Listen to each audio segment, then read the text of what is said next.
Good evening and welcome. We're back again, thankfully. Another playoff week, preparing for the trip down to Devon. Unfortunately, none of us will be going, not even Leigh Curtis. More of that to follow live. We have a man who is very, very highly regarded. A foot in both camps, you might say. Promotion winner with Notts County in the Neil Warnock era, and also had a very enjoyable and successful time down at Torquay. A regular on the show, Donna Reardon, delighted to have you from the Emerald Isle. Thank you, Paul. Thanks for having me. Really appreciate it. It's a pleasure. We'll be coming to you for your professional critique of Saturday's performance in a moment. Know you were watching it out there in Ireland. Warm welcome to Beth Curzon. Beth, we know what to get for your birthday, whenever that may be. We're ordering a special set of photographic lessons from Dan. Yes. So I think I need them. I knew it was going to come up. Donnie's looking on in blissful ignorance. This is a family show. We can't quite go into too much detail. Beth took a photograph at the game on Saturday that has had something like about 20,000 likes. Okay. Yes. I was going to say, if I say inappropriate, people will think all the wrong things, but inappropriate positioning of the camera, of the camera shot, the camera angle, I think it's fair to say. So welcome, Beth. You've got a lot more followers now, haven't you? You should double the audience for the show tonight. Honestly, they've gone up by hundreds. And Leigh Curtis, Leigh, welcome. Great to have you on. Hello. You enjoyed and watched the game Saturday. Yes. But the news, hot off the press, so to speak, is Torquay are not going to let you in. What's going on?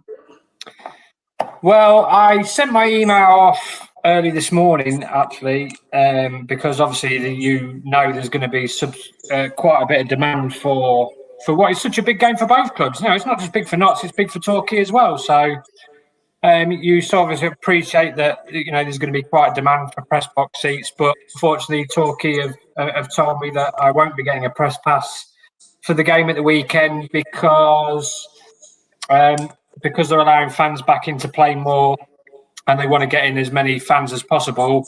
The media capacity is reduced somewhat. So, at this moment, at this present time, I won't be going. But I have emailed the National League and Fair Play.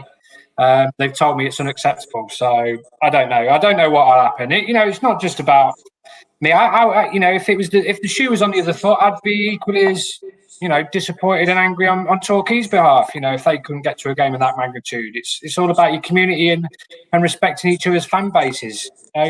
So I don't know. We'll wait and see how it pans out. But I'm not hopeful. Got to be honest.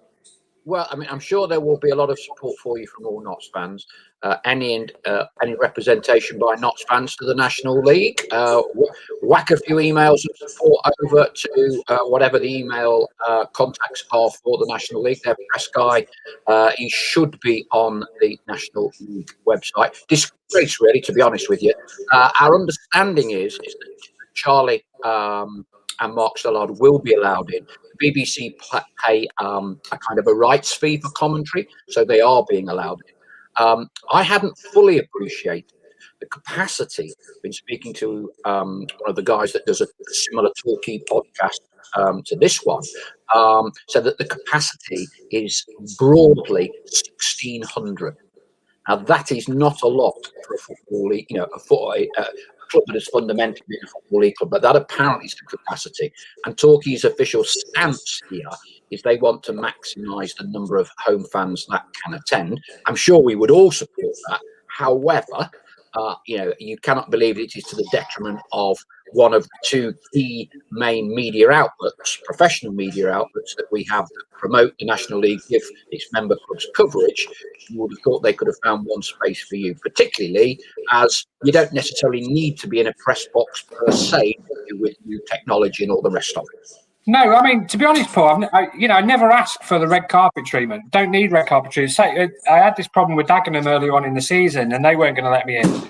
And I just said to them, look, I don't need a seat in a press box. I don't need a table. I can just rest my laptop on my knee and do the game that way.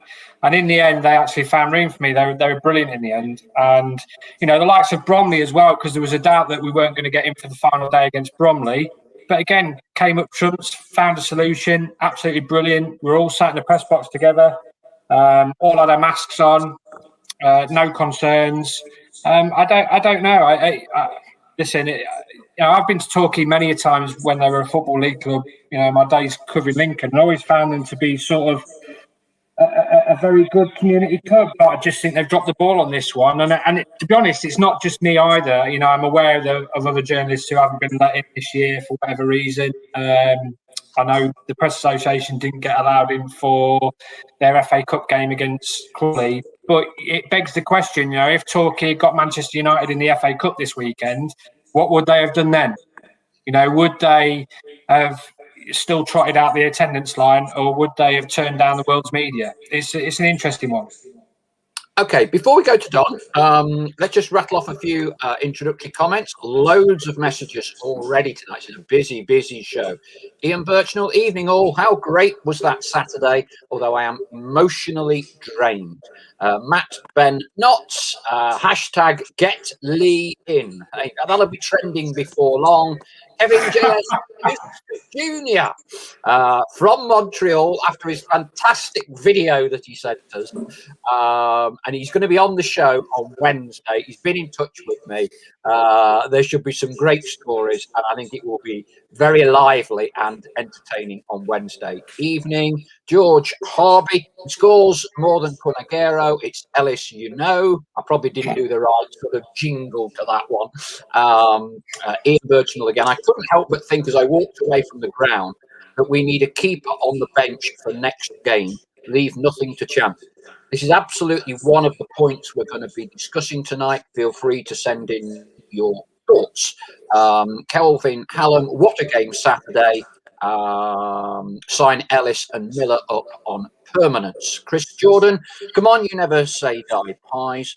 Colin Metcalf, that game is exactly why I keep going throughout all the bad times. Memories like that are priceless and last forever. The work rate of every player was phenomenal. Slocum's saves were match saving. Aaron Porter, every single one of those men played. Hang on, it's gone up too much now. We've got so many. Yeah, the work rate of every player was phenomenal. Slocum saves were match saving. Aaron Porter, every single one of those men played like superheroes yesterday. Keep playing like this, and we should fear no one. Paul Hawksworth, best atmosphere since we smashed Bradford, and Hughesy got a hat-trick first game of the promotion season under Munto. Paul Hawksworth again, what a difference having fans in the county road makes. Bob H, have you heard of any injuries picked up on Saturday? Well, we can pick that up with Leigh. Jurgen Halligan, saw Jurgen outside parking up his Harley outside the broken wheelbarrow or the Meadow Club, whatever it's called these days. Glad it was still there for you, Jurgen. What an emotional day, crowd buzzing. Can't wait for Torquay. Get a big screen in the Meadow Club. Yeah, I was thinking that. I didn't know whether the club have got any plans to screen Saturday. You'd certainly think it would be worthwhile. NCFC Pie, evening all, fantastic match on Saturday. Never in doubt, was it? Tongue in cheek, I suspect a little bit. Right, there's a few more there, but gone on long enough. Donny's waiting. We always try and get an expert on the show, i.e. someone that's played the game. And of course, Beth has. Me and Leigh haven't. So, Don, and I've seen you've been quite active on social media. You watched every minute of the game. You've got a foot in both camps. Notts and Torquay. What was your professional critique of Saturday? I thought I watched recently, just to move away from the game itself for a second. I watched a training session online recently, and the tempo was fantastic. It was a small-sided game. proximity of goals, you know, probably about, I don't know, 30 or 40 yards, 50 yards maximum apart. Maybe, yeah, it had to be about 40 yards apart. And it was probably about, I don't know, 6v6. And, you know, there was you could feel the atmosphere on, almost taste the atmosphere. The lads were really enjoying how they were playing. You know, it was, if you can't enjoy that as a footballer, there's something wrong with you. But there was a real enthusiasm from every single player, which someone's just mentioned now. And, you know, I'm looking at this and I'm thinking, this is how we should be playing. You know, we have the ability. And I looked at Saturday and I thought, you know, I thought we were the team that wanted to win the game by attacking. I really didn't think, I thought Chesterfield had two plans, right? One was a set piece and one was a counter-attack. And that's exactly what fell for them. You know, the first one was, you have to say, it was a great strike. I think the goalkeeper maybe was kind of blinded a little bit by Michael Doyle, actually. If you look at the video again, he's put it between Doyle and the wall, and the keeper looked like he was a bit over to one side. But anyway, it went in the back of the net. And then obviously we get a goal back and everyone's happy. And then, you know, you're thinking we're going to push on from here because we were so strong. I felt we were totally dominant in the game. But as we know, there was a ball out to a guy on the left wing who was stood in acres of space. We had about 4 defenders at least back, I believe, and we didn't handle what happened after he took control of the ball. You have to say, from a Chesterfield point of view, they're probably thinking 2 fantastic goals. It was a great finish for the second one as well. And then you're looking then at 2-1 down, and we've dominated play. I'd say the possession must have been very high on our side. And you're thinking, you know, 2 soft goals, we can't afford, because we had a brilliant one before the Bromley game, wasn't it, where we scored goals left, right and centre, and then we don't score in Bromley, and then you're thinking, oh my God, we've just got one, we're going to need a goal to really get back into it. We get the goal, we equalise, and I didn't see any chance really of Chesterfield getting a winner until they had 2 breakaways, which were like, you know, it was scary stuff, almost kamikaze. I don't know why we're playing such a high line. If we had VAR, it would maybe help a little bit, but we don't.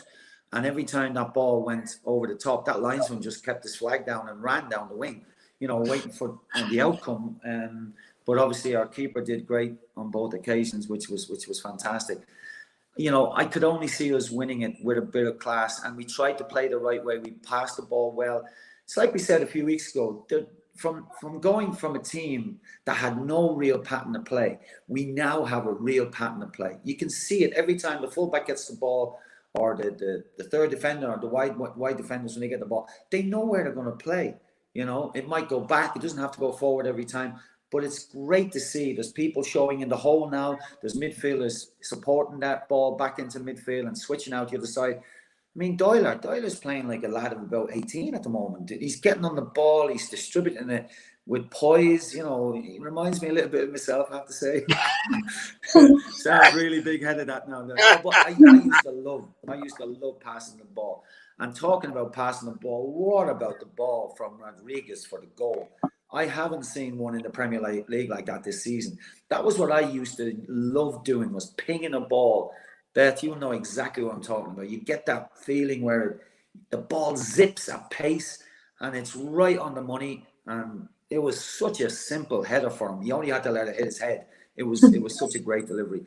So I thought we showed brilliant character throughout. You know, we never looked like we were going to give in. We never looked lost for ideas.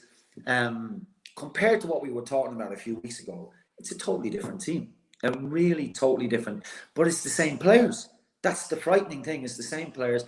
This manager has brought the best out of them. You can see the training sessions. Everyone's enjoying it. They're having fun. They're banging goals in the back of the net, and then they're taking that onto the pitch in a game, and that's what it's all about. You know, you take it from the rehearsal into the main performance. And that's what we've done on Saturday. And that's what we've been doing for the last few weeks, except obviously for the Bromley result. But we kind of knew that didn't matter. But I tell you, you know, it's exciting to watch the team play now. And I don't recall the team even getting to Wembley. I never recall the team playing with the passion, desire, ability, skill that we saw on Saturday. You know, I do have a reservation about defending, but I like to talk about the positives. And I think that this team is really firing on all cylinders at the moment, if we can just sort out the defensive side. Don, quality critique as always. Beth, with your fans hat on, talk to me about the range of emotions that you went through during Saturday. I think I went through every single possible emotion.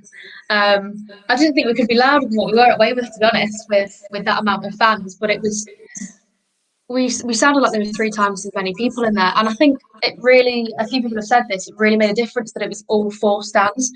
And everyone kind of spread out, and the Jimmy Cyril in use as well was really helped kind of amplify that noise. And I think the boys responded really, really well to it.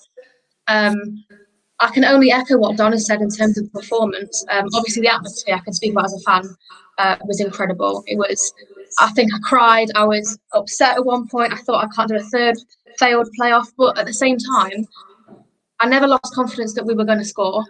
I knew we were going to get that winning goal. I mean, it's about time we're on the end of the last minute, isn't it? But I literally tweeted about 50 seconds before we got that free kick. And you could tell it was coming. I mean, you could see that it's a training ground routine almost. Ruben plays the ball to the far post. Ellis comes in and heads it in, either in the goal or towards the front post. And it happened about 4 or 5 times, and it was a near goal. And I suppose the Chesterfield defence, everything about them, they'd have picked that up, and they didn't defend it very well in the end because, you know, like Don said, it was a simple header in the end. But what a beautiful ball! And I can go on for absolutely hours about the game, to be honest. I'm sure we'll pick up more about it throughout the podcast. But I thought every single man on that pitch and off it contributed. Everyone played their part. I think the performance was outstanding. I think I've watched it back twice now, actually. We recorded it. And what I like is that you get both perspectives. When you're watching on a stream or on TV, the camera doesn't follow the off the ball runs. So you're watching, you can see things like Reeves' runs off the ball that's not on screen. The work that Doyle does, the camera doesn't always follow, the little runs. And just even the way that Miller was cut out of the game, for example, which allowed Chickson to go into that space, and the transformations and Miller coming a bit further back, the game plan was perfect. And I'm happy that we didn't give in to the pressure of the whole time wasting and the petty little hits and things like that from Chesterfield, because I think they really did us proud. That's all I can say. Leigh, you tweeted during the game. One, you'd mentioned about the power of James Rowe's shot. And 2, I mentioned the name, and probably a load of pelters will come in. James Rowe. It's interesting. Both managers didn't go conventional routes through football and coaching. Both have actually got degrees, BAs, MAs from university as a matter of interest. I think it's fair to say James was extremely animated and a little bit sour after the game. But he was quite close to you in the stand, wasn't he? He was serving a touchline plan. Yeah? Yeah, he was making up for it when he was sat behind me. You know, he deafened me. All he kept shouting throughout the game was Doyle, Doyle. I mean, clearly the Chesterfield game plan was to try and limit his influence, but you know, I agree with Donna. I thought Michael Doyle at the weekend. I mean, there was some big performances, and I think in the big game you need your big players to step up. And I think Michael Doyle, Carl Wootton, Mark Ellis, you know, the spine of the team, absolutely tremendous. I thought Doyle in the second half, nobody could get near him. The composure on the ball, the way he just calmed everything down. He always picks the right pass. And I think when you have those all in sync and your key players and your big players are performing, it spreads throughout the team. And I thought Notts really were the dominant team. I thought they were the better team in possession. I only thought that Chesterfield was likely going to score from either a set piece or a counter attack. My heart did skip a beat when Nathan Tyson went through, but in saying that, I watched Nathan when he was at Notts last year, and I've got to be honest, I never really felt he was going to score. I thought Sam did everything right. He didn't go to the ground. He stayed big, and you know, he did make another big save as well towards the end. I thought he was excellent in the final stages. When you need your keeper to step up and make the big saves, he did absolutely that. So, but James Rowe, yeah, he was very, very lively in the stand behind me. A bit quiet at full time though. It was noticeable to add as he made his way back to the changing rooms. But fantastic performance, terrific atmosphere. I mean, I've been blessed in the 7 years here to have witnessed some unbelievable atmospheres. The Mansfield game when we won 1-0 and Craig McHale-Smith scored, that was a great day. And that was, Saturday was right up there. There was 4,500 in there, but it made it sound like 45,000. The fans were absolutely tremendous.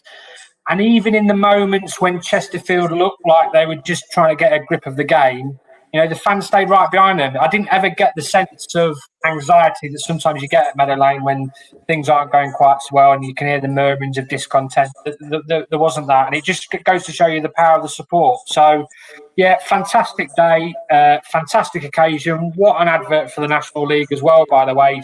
To use a boxing analogy, they say styles make fights, and I thought both teams complemented each other brilliantly. I thought it was a terrific game to watch for the neutral.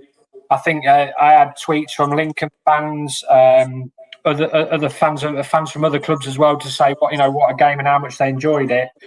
Credit to both clubs, but there had to be a winner, and I'm pleased to say it was Notts who came out on top. It's an interesting observation from Sharfy Tab. How many times in the past have we had managers that just ignore the blindingly obvious change because they aren't brave enough? Burchnall is something so different at this level. Anything can happen.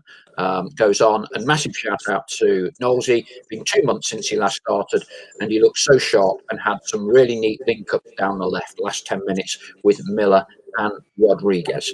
The professional's viewpoint, John. You don't often see a centre-half hooked at half-time. Connell Rawlinson was one of those players that made way. And Knowles, from having seemingly been frozen out and not really being near it at all, comes on for 45. And I think one of the comparisons or contrasts that supporters have drawn, and I think you've alluded to this, is that Ian is not afraid to make changes and bold decisions earlier in a game to influence a change. Your thoughts on that on Saturday, generally? Yeah,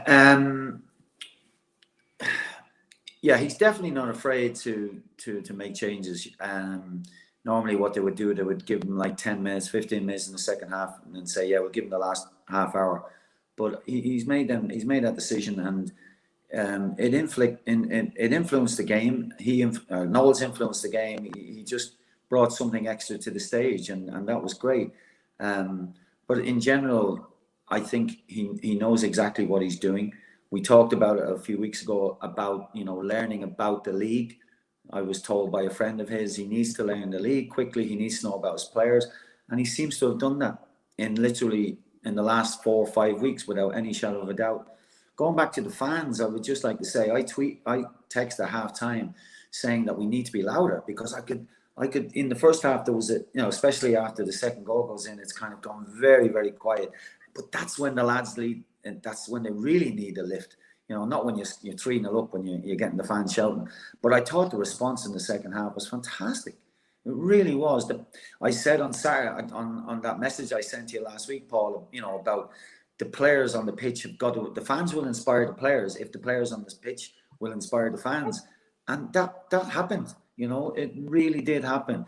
The players were lifted by the fans in the second half, and the noise you can tell on the TV, and I'm sure Beth heard it. Sat there in the second half. There was probably, I don't know. Did you think there was a big difference in the first and second half, Beth?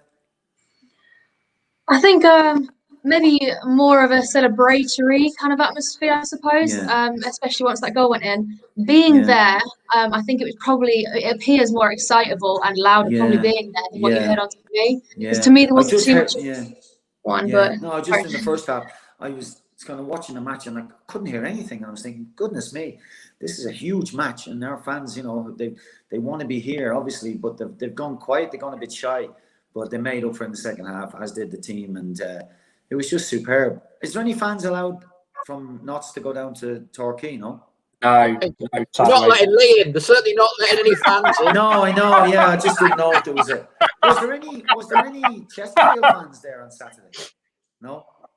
No, I mean, very, very tight down there. I mean, it's an Yeah. interesting point you raise about the fans, Don. I mean, I was at the back of the Pavis with my son, and I think there were at times, as you noticed, fans were a little bit muted. I think they were quite nervous in a way because I think Chesterfield were kind of almost like pantomime villains. No fans in the crowd. Their manager can be quite abrasive. Nothing wrong with that. Their players were clearly playing to a game plan, weren't they? Quieten it down, slow it down at any available opportunity. They've gone 1-0 up. We've made it 1-1. They've then gone down the field and made it 2-1. And if I'm honest, at half time, I'll be honest with you. I mean, I'm listening to what you're saying as expert and Beth as a player as well. Talking against myself, I didn't fancy us at half time, if I'm honest with you. I didn't fancy it. I just thought that Chesterfield's game plan was to frustrate, slow things down, and it was a bit harem-scarum, wasn't it? Nathan Tyson on the halfway line, and we can all see the three. And oh, blimey, it's true. And I think once we got the goalkeeper's injury and 2-2, I kind of had renewed confidence. But I was very nervous before we made it 2-2, if I'm honest with you. Now, mentioning the goalkeeper, I want to go round the table, square, whatever we are. And I want us to talk about replacement goalkeepers. Now, we've spoken before because Ian doesn't go with a replacement goalkeeper. Neil doesn't go with a replacement goalkeeper.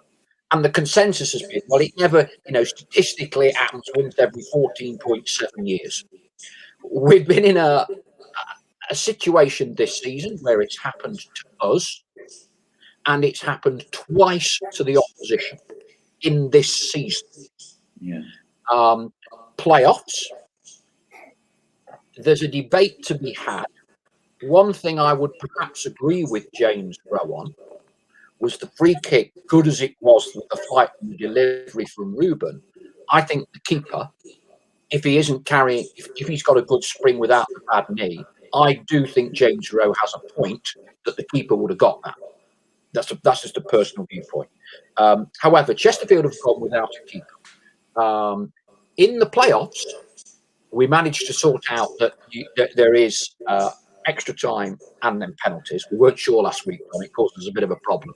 But clearly a goalkeeper in a penalty shootout is massive. You have situations, don't you, where brave managers will change a goalkeeper in the 119th minute because the replacement goalkeeper might be 6'6". Yeah, they might not fancy him during 120 minutes, but the big imposing frame and the long arms, managers now do make strategic changes, almost like a specialist goalkeeper in a penalty shootout. So that could happen. Let's go round. Well, unluckily for you, Beth, you're first. Would you go with a replacement keeper for this game and the final? Or would you stick with what's worked so far? Yeah, I'd have a replacement. I think for me, it's essential. I think although the likelihood is nothing's going to happen, it, like you said, but it has happened, and it happened to Chesterfield on Saturday. And I'm going to be honest, I agree with the comment that's just been made, actually, that in my opinion, even, they didn't have a keeper on the bench, but even in a fully fit player going in would have been better than an injured keeper, is my view. It's already happened to us this season as well. So I just think it's too big of a game to forfeit that, and emotions high, fouling all over the shop. You never know what's going to happen until it's too late. So yes, for me, it's a vote. Okay, Leigh. I mean, I don't know whether you've had a chance, because I think you'll have asked this question of Ian previously. What are your thoughts on this, and do you have any insight into Ian's thought processes around this decision making? Well, I wouldn't have a keeper on the bench. I know that's controversial. I wouldn't know. I wouldn't know. No. Because I feel statistically they're right. I think it's very unlikely it's going to happen. I think it's unfortunate it happened to Chesterfield at the weekend in such a big game. But I think there are too many positions outside of that are fundamentally important in terms of you're statistically more likely to get an injury outside of the goalkeeper's position because of the sprinting, the tackles, etc. So no, I wouldn't go with a goalkeeper on the bench. I mean, I think it's farcical that the National League doesn't have 7 subs. I really do. I think that's a rule going into next season they have got to address, because I don't really understand why we're still at 5 subs when everybody else has 7 further up the pyramid. So no, I wouldn't have a goalkeeper on a bench. And I think Ian is very much similar to how Neil Harvey was, that the statistics tell you that it's a very rare occurrence. And when you've got Schmeichel Doyle in the side, do you really need a goalkeeper when you've got somebody like the captain who came in against Dagenham and was unbelievable? So as much as I understand why people get scared about it happening, I think, if you were to total up all the games that have been played in the National League this season, look how many times a goalkeeper actually got injured during a game, I think, the odds would stack favourably and suggest that you're better to probably have 5 outfield players. So, yeah, that's what I would go with. Okay, this is provoking a lot of debate. We'll come to Don in 30 seconds. Don, here's a synopsis or a selection of fans posting messages now. Sally, we must, in capital letters, have a keeper on the bench on Saturday. Stats don't apply in a one-off game. Chris B wasn't still playing as a striker recently. He was in non-league. We've always got that as a potential position as well. NCFC Pie, we don't need a defender on bench, got plenty of cover if needed. 100% have Steele on the bench. Mark Reap, your point, Leigh. Yeah, Michael Doyle, we don't need a keeper on the bench. Kevin J.S. Duster, in typical North American, got to dress Tiernan. Kevin sponsors our young keeper, and I think he's rather keen that when he gets his shirt at the end of the season, it's a match-worn one, which clearly is at the moment. Wayne, I would go with the goalkeeper on the bench because there are no second chances in the playoffs. Ian Burchnall, no debate. Keeper has to be on the bench. Not only the risk of an outfield player in goal, but it would likely be Doyle. We don't want to lose him for the contribution on the field. You Pies 1862. An injured keeper has a massive effect on other players. Mark Reed, to echo your point, National League should at least have 5 subs for outfield and 1 extra slot for goalkeeper only, so 6 subs. John, what's your take on this debate? Who have we got in reserve? Luke Pilling. Any good? Luke Steele. And then you've got young Tiernan Brooks. So they've got 4 potentially they've got 4 goalkeepers to choose from. Okay. Well, my personal opinion would be I would have a goalkeeper if he's capable of performing at this level. If you have a specialty goalkeeper who is brilliant at penalty saves, I would certainly have him on the bench. But Doyler, for me, is too big an influence in the team to actually put in goal during a game of this stature. And this is one of the biggest games in the club's history when you think about it. We're trying to get back into the Football League. I wouldn't take the risk. If you have to change more than 4 players in your team, maybe because of lack of fitness or whatever, I remember when we only had 1 sub, obviously that's going back a long time, but I would definitely have a goalkeeper on the bench. People saying these stats and so on, but what happens if the stats deliver again and we're the one team that ends up having 2 injuries in 1 season? It can happen. All it takes is the goalkeeper to Slocum to ping a ball and pull a thigh muscle, like their goalkeeper on Saturday seemed to have damage to his thigh, I think. And he was struggling. Now, the other thing I'll go back and say, I don't think he'd have got near that ball. I don't think he'd have come. Okay. No, the pace on that ball was incredible. It was a brilliant strike.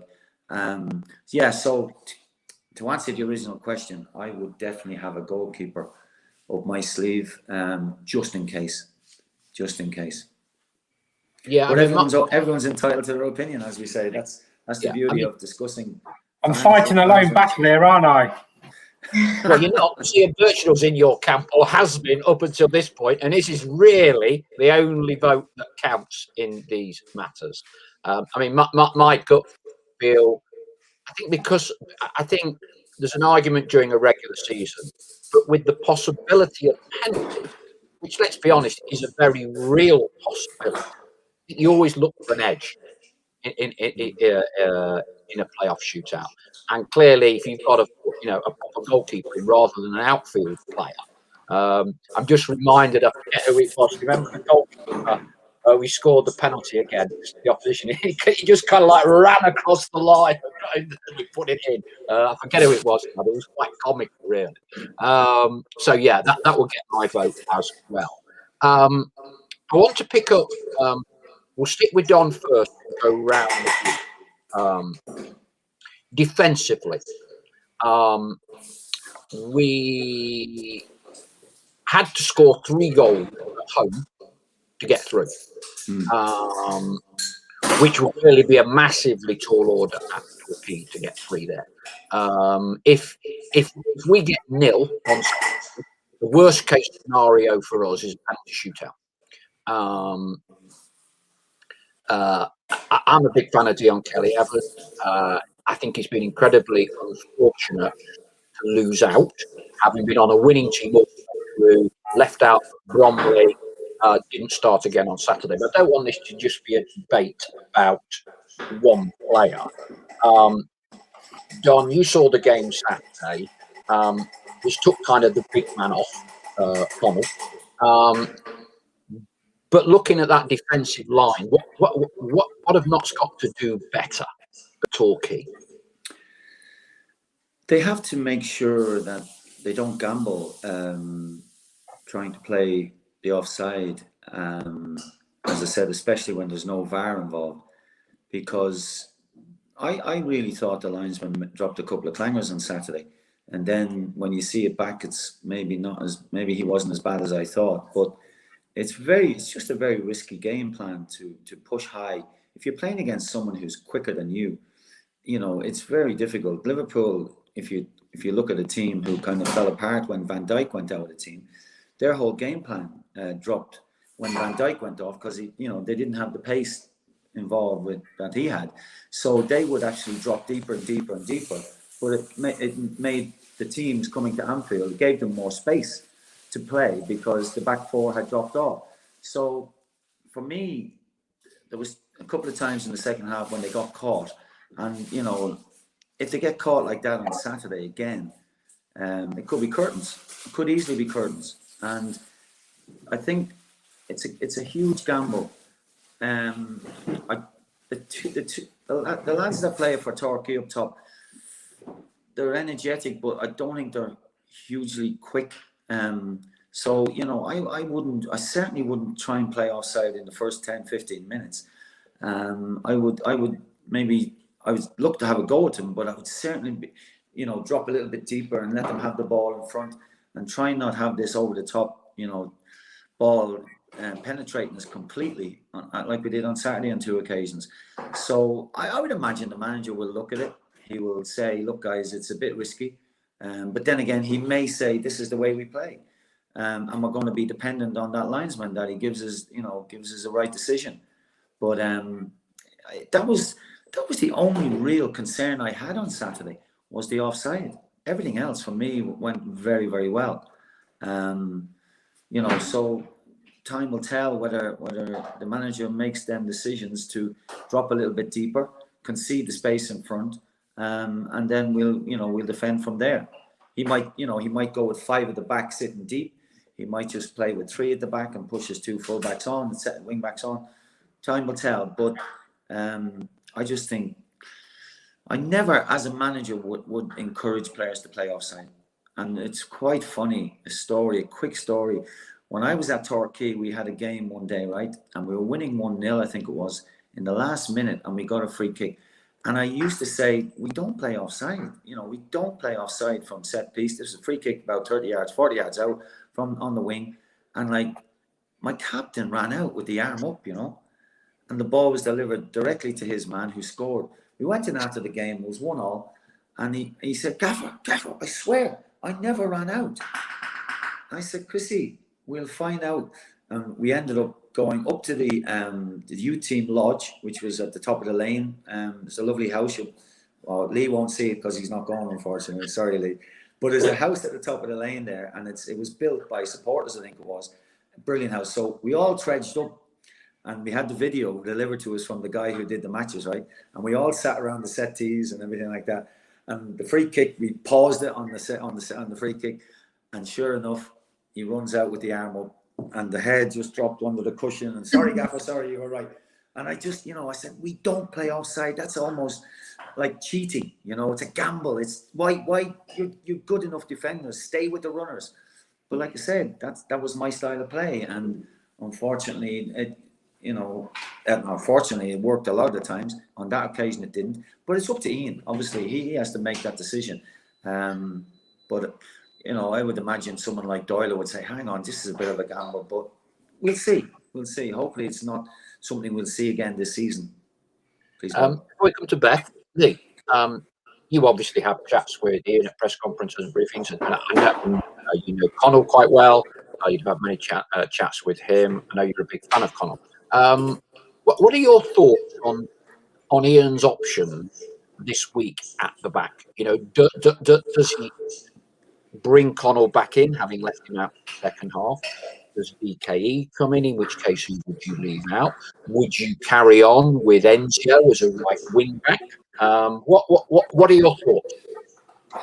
I have to give Ian credit because I thought he made the changes at exactly the right time. I think from watching his teams now, he tailors it. I think he uses his eyes and obviously makes decisions based on what he's seeing, because on Saturday we saw that Notts had plenty of the ball, and the back three had plenty of the ball. And as we've seen under Ian recently, he likes the centre halves to step in. So I think that's why he moved Richard Brindley into centre half and took Connell out, because Richard's a very adept ball carrier, whereas Rawlinson, you would say, is a more rugged, more a defender you'd want for set pieces. I think he will choose his back three depending on how he thinks Torquay will set up. So I believe if he thinks that Torquay are going to command a lot of the ball, then I would expect Rawlinson to play. If he thinks that Notts are going to go there and dominate possession, then I would expect Brindley to play. And if, as we've seen so far, he's not afraid to change it, I think that is a position that will get changed at half-time depending on how the game goes. And you have to say, I thought Richard Brindley, when he came on Saturday, he was far better in the back three than he was at right wing back, because if you think back to the first 45 minutes, if you compare his output to Calvin Miller's in terms of what the wing backs were producing, you know, Miller was far more involved, you know, and I just felt it was a key change. You've got to give kudos to Ian for that. But I think the good thing is he's got the options. You know, he's got the options to change it. Sometimes managers aren't always blessed with that ability to do it. So I think I think going away from home, where you probably expect Torquay to come out the traps, I think he'll start with Rawlinson. I think just because right wing back or DKE. That's a difficult one, because if you remember back to that Torquay game, Dion was excellent. Scored his first goal for the club, didn't he? In that game, and he was absolutely sensational throughout. So I still think out of all the options that you've got available, I still think the team largely picked itself. The only position really up for debate is the right wing back slot, and perhaps who starts at centre half. But I think Notts are fortunate in the fact that they are blessed with exceptionally good players in those positions. You know, sometimes if you move a wing back into centre half, sometimes you notice a difference.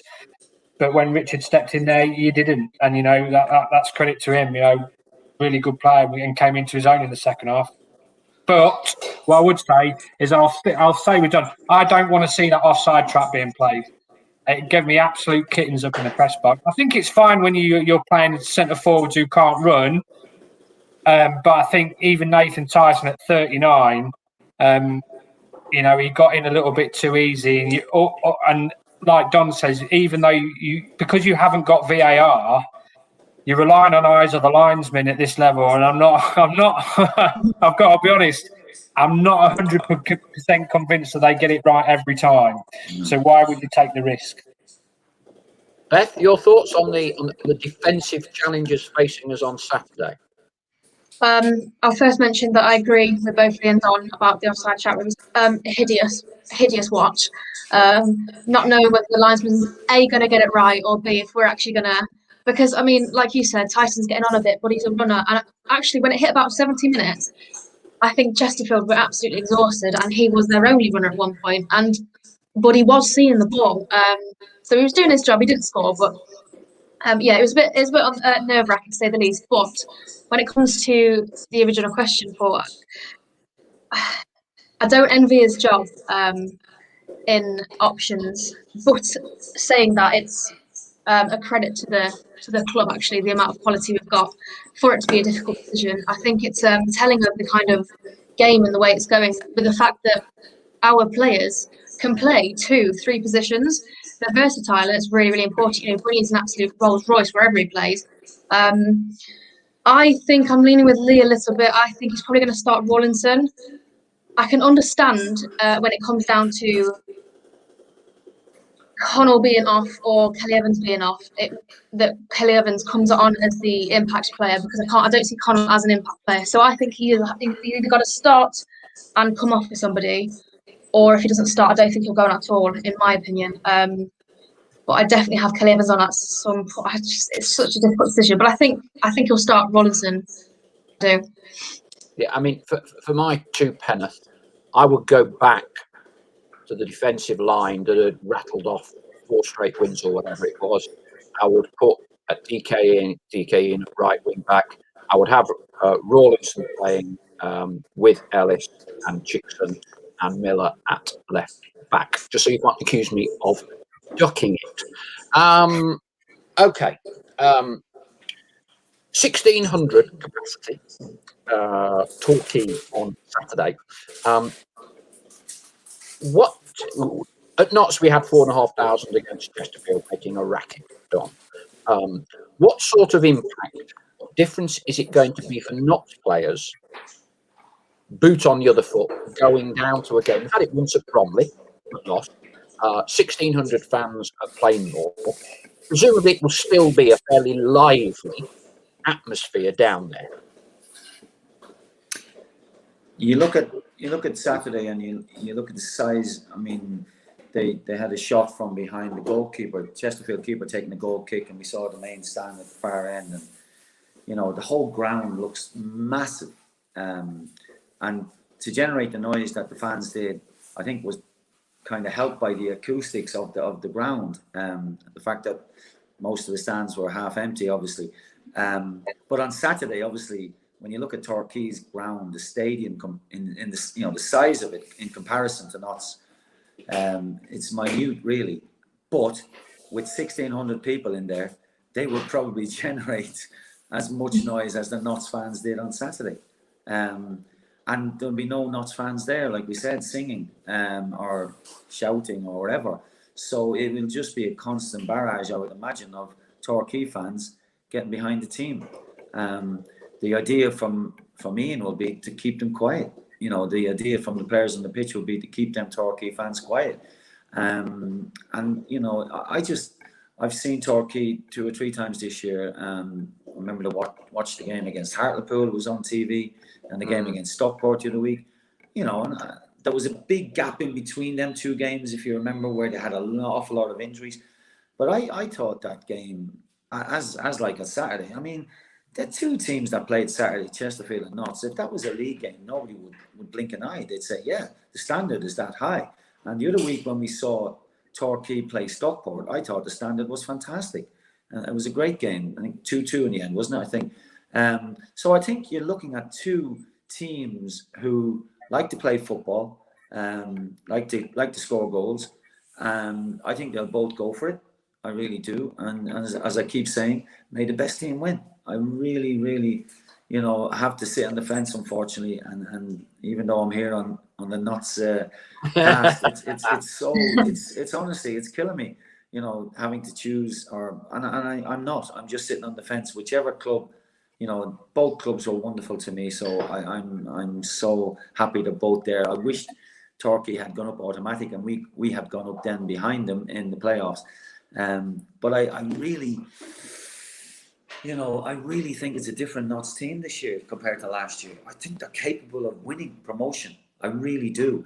And I just hope whoever wins on Saturday wins promotion at Bristol, because I think both teams deserve to be in the league. The quality of their players and play is top drawer as far as from what I've seen recently. So I think it's going to be a fascinating game. An older manager, a younger manager, they're going to be, really racking each other's brains out and trying to, win over, trying to find something out, a weakness somewhere along the line to exploit. I think it'll be a fascinating game. I really do. So let's see what happens. It's going to be and the other thing, I'll just say, going back to 30 years ago, the semi-final, I've never, even to this day, I have never been involved in a game where nerves were so stretched. It was unbelievable that night. If you remember, it's the Middlesbrough game. The Middlesbrough game at home. The fans were so quiet. The players daren't make a mistake. Nobody wanted to pass the ball over 15 yards in case they gave it away. Don't take chance at the back. Boot it into the stand when they had time. Middlesbrough was as nervous as us, and Paul Harding obviously settled it all. But I think there'll be nerves involved in Saturday. I always say, this is a bit different. It's a semi-final, but it's different to a cup final, isn't it? When you get to Wembley and it's a cup final, you think, or you get to Bristol in this situation, it's different, because the cup final, you're a winner or you're a loser. But this one, the prize is massive at Bristol. So I think Saturday, or Wednesday, is the game Saturday, yeah?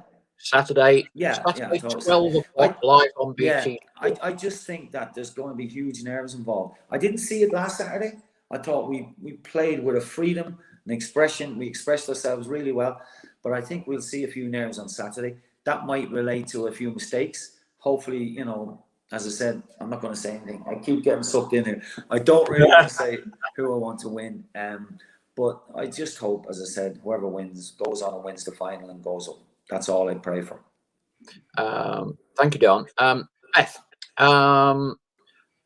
will nerves play a part, as Don thinks? Do you see Notts coming out of the traps early on, which has been one of their hallmarks under Ian? Or is it a case of Torquay who've had a rest, not played for 2 weeks, Notts have to withstand an early barrage? How do you see it playing out early on? I'm quite confident, actually, that we're going to start well. I'm absolutely full of confidence. I think, like you said, the past few games we've been out of the traps early and very, very well. Even on Saturday, I think it was within 45 seconds we could have had two. Enzio had a chance, and then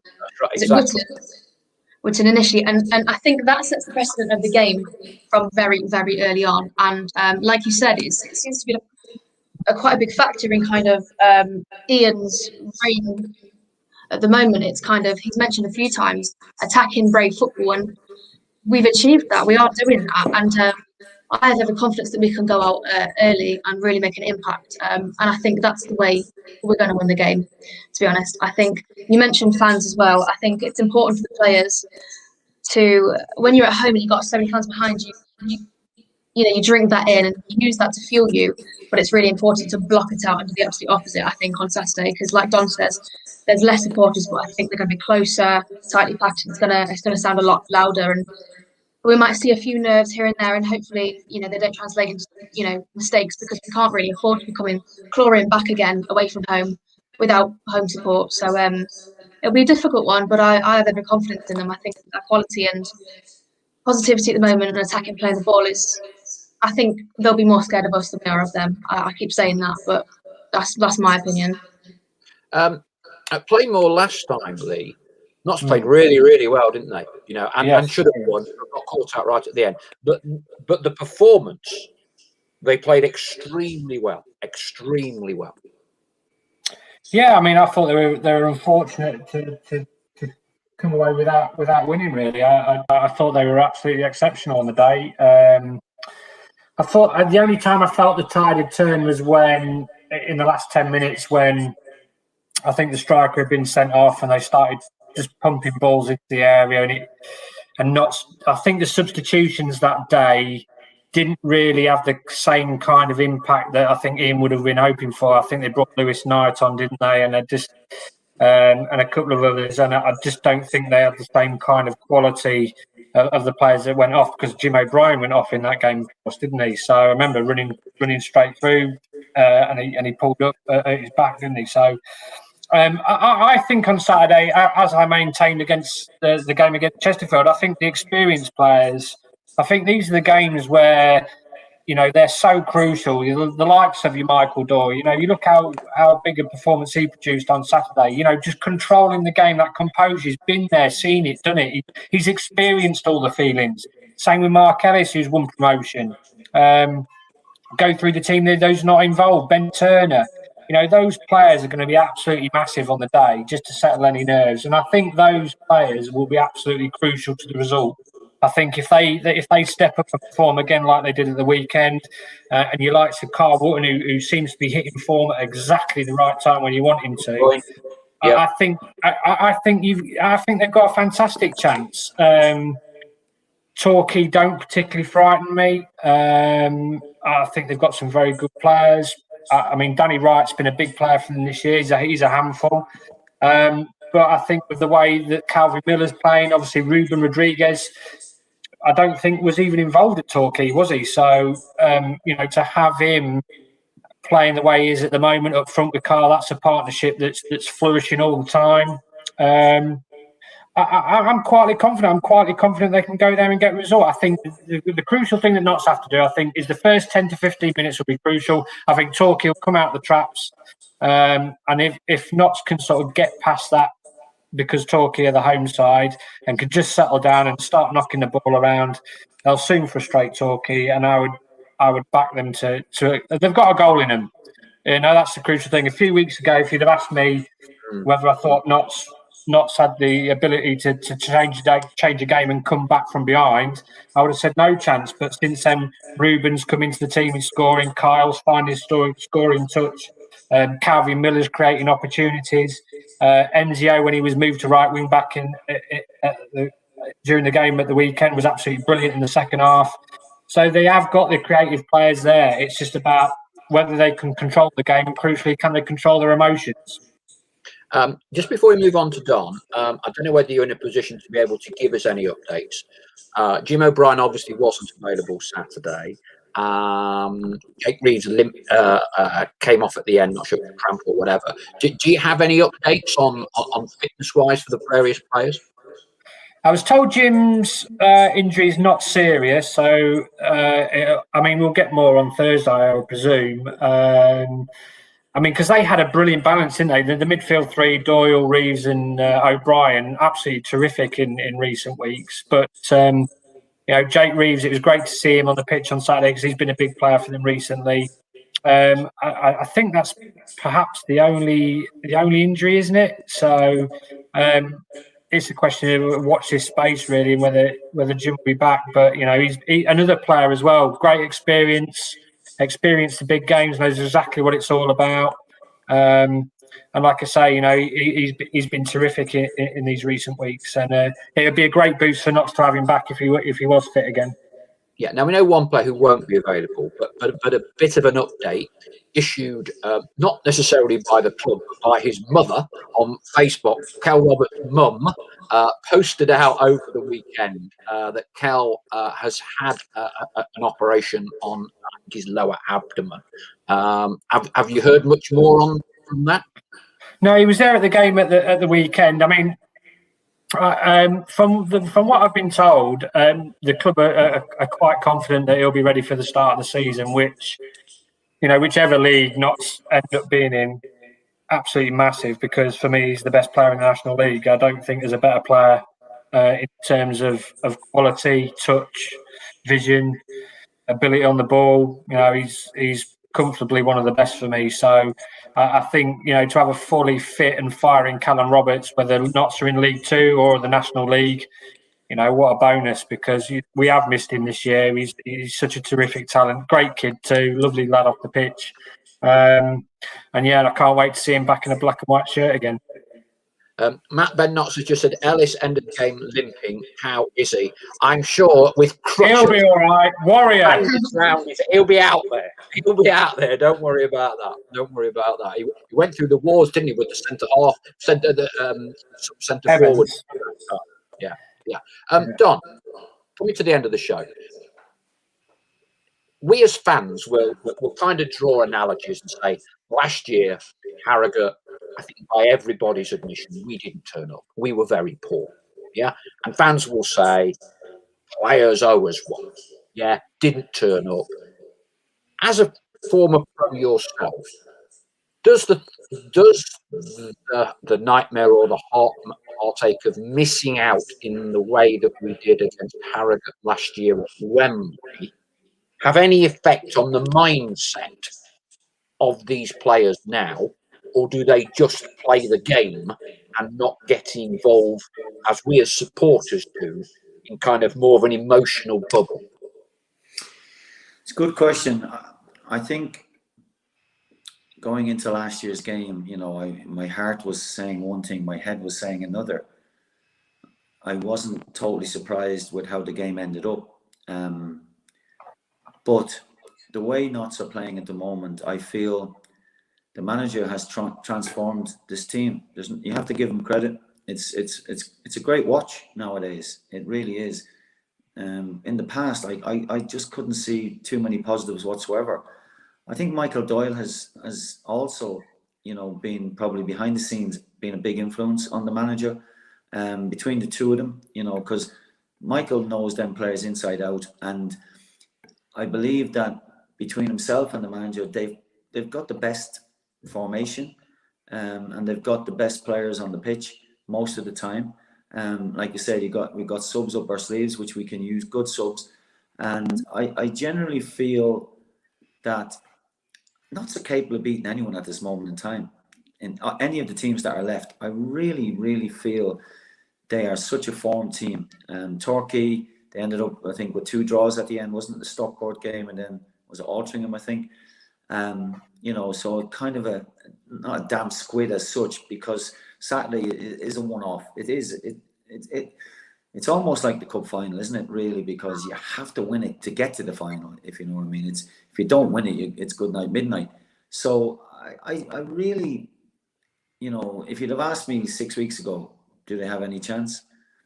Even just after Ian came, because he was finding his feet, obviously. But I think the decision, the unfortunate situation where the assistant manager left, has been an absolutely brilliant situation developed into now for the team, because Michael Doyle is, I think, as I said, is probably having a huge influence on the pitch. I remember him on Saturday kind of pointing a finger at someone, it reminded me of me, because I was like Neil's voice on the pitch back then. He trusted me, whether I was giving someone a bollocking or somebody a well done or whatever. And Doyle is like that. I can see him. It was great to see on Saturday how well he played, because again, he wasn't just in the team because of his age and experience. He's in the team because of his ability, and he showed that in abundance on Saturday. And I think the manager could go with O'Brien and Doyle on Saturday, because they are 2 very experienced pros. There's no lack of fitness, as we saw with Doyle on Saturday. He'd have gone, for the extra 30 minutes if it happened. So I just, I'm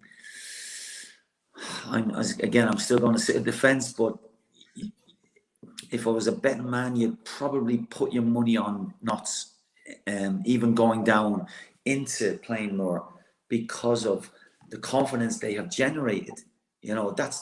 I don't think last year we went to Wembley with confidence as a team. I didn't see it on the pitch. But I see it in abundance now when they step over that white line.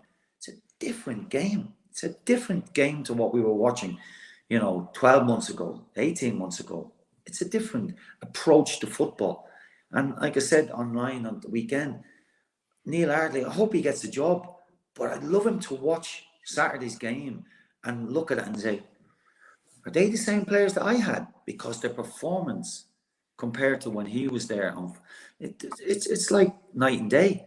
It really is. So Notts are in very good form.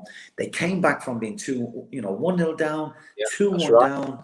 Unbelievable character. Wouldn't have seen it, like you said, 6 months, 12 months, 6 weeks ago. Probably wouldn't have seen it. But now all of a sudden, this group of players, they believe like we believed back then.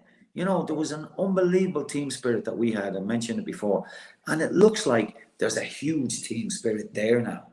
And let's hope, that's shown again on Saturday. The nerves obliterate after 5 minutes. And that's why I think he might go with O'Brien and Doyle, just to have the old heads in there and calm things down. The manager will, again, it'll be like Ian will have himself on the pitch with Doyle making decisions and telling players to drop or push on or press or whatever. It's going to be exciting to watch, I'm sure. Beth, some final thoughts from you? All I can say is echo what I've said already. I'm very, very confident. I agree with Don. I think Jim might be back in if fully fit. He's clearly all right.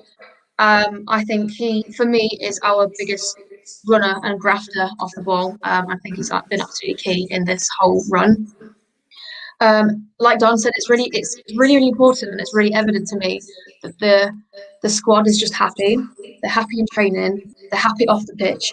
They're happy on the pitch. Everything is clicking really well, and there's nothing nicer than seeing a tight-knit group of players, because that's off the pitch mentality is what makes football so great, and it's how you win games. You can't have a disjointed team or anything like that, and I think the vibe around the club and the fans and the players is really important at a complete high, especially considering the run of a few weeks that went a bit downhill for a bit. So all I can say is I'm very confident. I have no doubt personally that we're going to absolutely smash it. We have the quality, and we've been saying it for weeks. We've transformed it round, and all credit to Ian. It's been an amazing transformation. He's worked really hard with them, but we've always had it in us, and I can't wait to watch. I'm confident, as I said. 2 points, 2 questions for you, Leigh. Then we will finish with Don. Neil Ardley, has been mentioned here. I think it's fair to say that you would have, I don't know if it's inside knowledge or not, because it is being reported. It would be your understanding that Neil will be getting a job at Solihull Moors in the not too very distant future. Yeah, I'm fully expecting that to be announced at some stage. I think he's taking Greg Abbott with him as his assistant. So they'll have a decent backing there, because the chairman's ex-Oxford United director. I'm pretty sure they'll give him a decent budget to play with. So great to see him back. Thought he did a wonderful job here at Notts. When you look at his win percentage ratio, etc., particularly leading the club through such difficult circumstances as well, when all the takeover business was kicking off and we didn't know whether Notts were going to survive or not. But I think, great to see him back. Be an interesting game if Notts end up playing Solihull Moors. But I'm feeling, touch wood, and even given my horrendous playoff record of covering playoffs and watching games as fans, as a journalist, I'm quietly confident that Notts will go and get the job done at the weekend. Good to hear. We'll finish with your good self, Don. And a few people have mentioned this on the message boards. They've heard some clanking of pots and new kitchen utensils. Now, I know this for a fact. Not that I've actually sampled it, but you have posted some quite a series of mouth-watering photos on Facebook over the weeks and months with the various banquets, and I think banquet is the right word, that your good lady cooks for you. So, most important question: is what is on the menu in the O'Riordan household in the Emerald Isle tonight. What are you going to look forward to after this? Today is diet day, right, Paul? So Oh. we diet on a Friday and we diet on a Monday. So we have a really good weekend, as you can imagine. So tonight we're having some smoked salmon. Oh, lovely. With some lettuce, obviously, different kinds of lettuce leaves, avocado on the side, and boiled egg. So bit of protein, bit of everything. I'll send you a picture later. Okay. Even though it's a diet day, this food still looks It good. sounds very nice. So Sunday wasn't a diet day. Sunday, Yes. No. What did you have yesterday? What did we have yesterday? Goodness me, it wasn't such a huge meal actually. What did we have yesterday? My God, the memory's gone. I was just excited yesterday because my wife bought me, there's a fridge here over my shoulder, which you might see. Oh, yes. This is my wine cooler, which is a belated birthday present. So we were sampling the wine yesterday more than we were eating. I actually lost a bit of weight yesterday, believe it or not, which was quite funny when I weighed myself this morning. But no, it wasn't huge yesterday. But yeah, she's an amazing cook, and this girl couldn't cook when I met her, and she's just developed into an amazing cook over the years. And you know, we get Asian food, obviously, and Western food in abundance. But yeah, brilliant. That's why I have to diet twice a week. And in answer to the question, Jurgen Halligan, takeaways, I reckon. I said, oh dear, that's a big insult, that one, into your good lady, Don. Oh, I won't tell her, don't worry, I won't tell her. Hey, you thought you were going to get away with it, talking about food. If not exact predictions or results, what do you expect outcome-wise and type of game Saturday? I think it'll go to penalties. I really do. And again, the reason why, if the goalkeeper that we have in reserve is a better keeper at saving penalties, definitely use him. But I just think, you know, the two sides who are very well matched. I think, you know, it'll be a very competitive game. A bit of nervy at the beginning. First goal will settle the team that scores it, obviously. But generally, I think it'll go to the wire. I really do. You know, I can see maybe a 1-1 after 90 minutes, possibly 2-2 after extra time, and then penalties. And as I keep saying, may the best team win. It's a huge game for both clubs. I'd love to see them both back in the league. They deserve it. You know, both managers at the moment are doing great jobs. So just a shame that we didn't have, as I say, Torquay going up automatically and not through the playoffs. But we need one of them at least to go up this year. Obviously, you guys, I can't commit at this moment in time. There might be some Torquay fans watching. There is, I think. Yeah, I love my time there. It was an amazing opportunity for me going into management. You know, the people there were fantastic. And here, like, you know, it was best days of my career without any shadow of a doubt. Playing at Wembley and playing the Tottenham game and all these games, and just amazing. Both clubs. So it's going to be a tough watch. It really is. But as I said, may the best team win. Correct. I didn't think it was possible to have more drama than Saturday's game, but oh dear, a penalty or all, even you, Leigh, and let's hope we can get you in, all watching it on BT Sport. Beth, Leigh, Don, thank you ever so much for donating your time, as always. Great show, huge numbers tonight, loads of interaction. Thank you very much for listening and watching. We will be back on Wednesday evening when we've got another Torquay manager coming on, Kevin Nicholson, scorer of the Great Escape goal against Huddersfield in the early 2000s. Chloe Page will be joining us, and the only Kevin Duska Jr., who produced such a compelling and entertaining video for us from Montreal on Friday, will also be on the show. So we look forward to seeing you on Wednesday. Beth, Leigh, Don, from all of us, thank you. Good night. Thank you.